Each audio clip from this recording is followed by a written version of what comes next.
Earlier this week, we thought about how John introduces us to Jesus as the Word of God, the way in which God the Trinity chooses to be made known to humanity.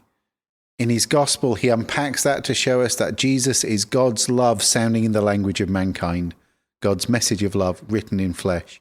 Last week, we cross-referenced to Genesis at the very beginning of the Bible. Today, as we cross-reference our passage from Monday, we jump right to the end, to Revelation. As John records the apocalypse of heaven and the end times that were opened to him in the book of Revelation, we find that the title Word of God is used again, but the context now is significantly different. Welcome back to Selah, taking time out each weekday in the midst of our lives to pause, to catch our breath, draw near to God, and refresh our spirits. For when I stop and breathe in your presence, just breathe.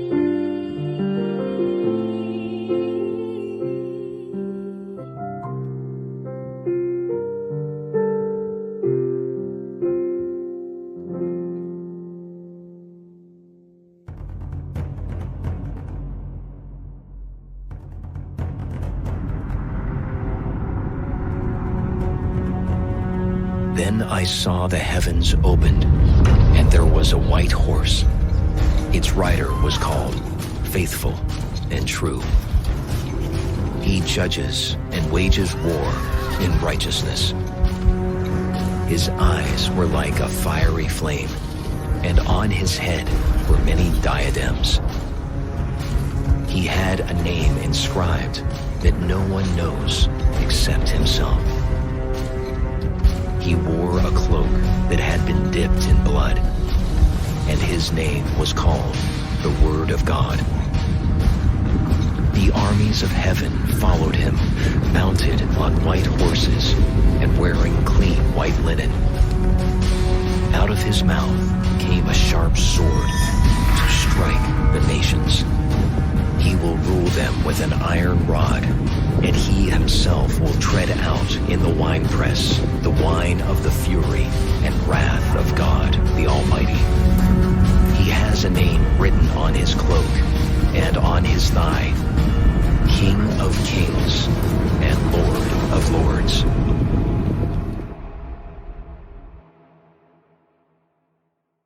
Wow, that's a startlingly contrasting passage to what I said on Monday. Here we have a vision of Jesus, the Word of God coming to make war on earth. Whereas on Monday I'd said that Jesus, as the Word of God, was God's love sounding in the language of mankind, God's message of love written in flesh. Was I wrong? Was John mistaken? And if so, when? In his Gospel or in his Apocalypse? When we stop to allow ourselves to dwell on the vivid image which John's words create, we would have to admit that it's an awe-inspiring one, a terrible and fearsome one. Imagine your emotions standing before this image as an enemy to the rider, as one about to be judged and knowing that you will be found wanting. A mighty warhorse thundering towards you, its hooves kicking up the earth all around so that while its front hooves pull it forwards in its menacing advance, its rear legs seem to ride upon a cloud of dust. The rider's eyes aflame as he inexorably bears down upon you to press home war, and you would know that he means business, for you can see that his robe which billows behind him is already stained with blood. Not merely spattered, but the whole vesture dipped in blood. He is coming forth from a slaughter. And this is where we need to stop briefly to reevaluate our initial understanding of this passage. For this is not the image of the Christ returning to heaven after having carried out his judgment and done battle on earth. No, this is the Christ riding out of heaven and into the earth. The origin of this blood is in heaven. The blood is not the blood of his enemies, but rather it's a reference to the blood of Christ himself, which he shed in heavenly warfare with Satan. This is the blood of the cross, the blood of our redemption. And we're not standing in front of the rider of this horse as calamity falls upon us, but rather we are now joined with the army of heaven in following him with our robes washed pure, white and clean. Having first won our redemption, Christ now comes to redeem the whole world. Now the observant among you will note that I've changed the word here. I've shifted from talking of Christ coming to judge the world to speaking of him coming to redeem the world, to set it right. And I know that I've done it, and I've done it on purpose, because that's what's happening here. When we think of judgment, we tend to link it with negative notions of punishment and doom, chastisement and damnation. But at its heart, judgment, good judgment, is about showing acumen and awareness, having knowledge and understanding. Judging, good judging, is about justice and redemption and setting things right. Christ comes as judge, with full knowledge of this world and awareness of struggles of life, for he lived here fully and truly as a man, and he comes to set it right. I want to play you a brief clip from someone else's sermon. This is Major Anthony Mugford, a Salvation Army officer and one of the church leaders in Gisborough, and he makes a similar point in one of his recent sermons. Let me share with you some verses that I really like from the Psalms. This is Psalm 98, verse 7 to 9. Let the sea resound and everything in it, the world and all who live in it. Let the rivers clap their hands. Let the mountains sing together for joy. Let them sing before the Lord, for he comes to judge the earth.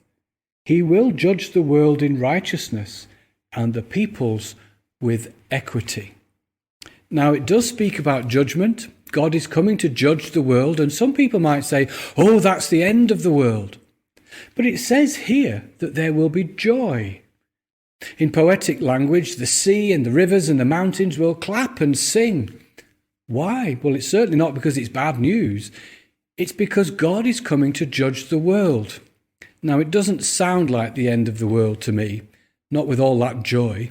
And it's certainly not something for God's people to be afraid of. So what does it mean to judge the world? Well, a modern version of this psalm puts it like this.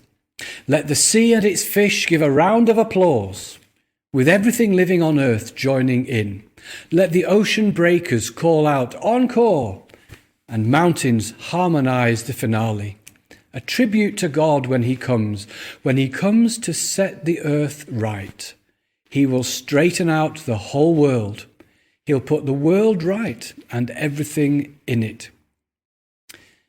We have a lot of phrases to describe the future plan of God. Judgment Day, the second coming, the apocalypse. Now that last one is the really scary one. But even though nowadays people use it to mean a terrible disaster, it actually means an unveiling, a revealing. Like when the curtains open in the theatre to reveal the opening scene of a play. We're looking forward, not to the end of the world, but to the revealing of Jesus, to the day when he returns to do what? To put the world right. The Christian hope is not that this world would end, but that it would have a new beginning. The Word of God, who made the world, is also he who shall make it anew.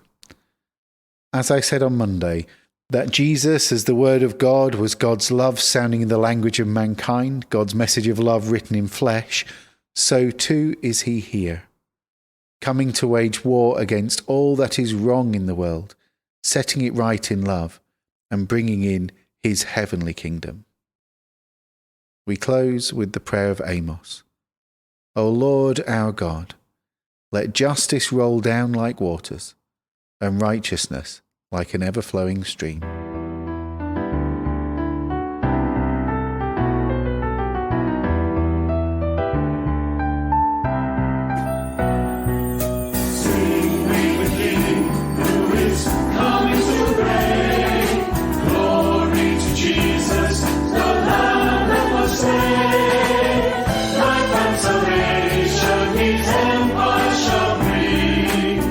Joy to the nations when Jesus is king.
So shall be saved.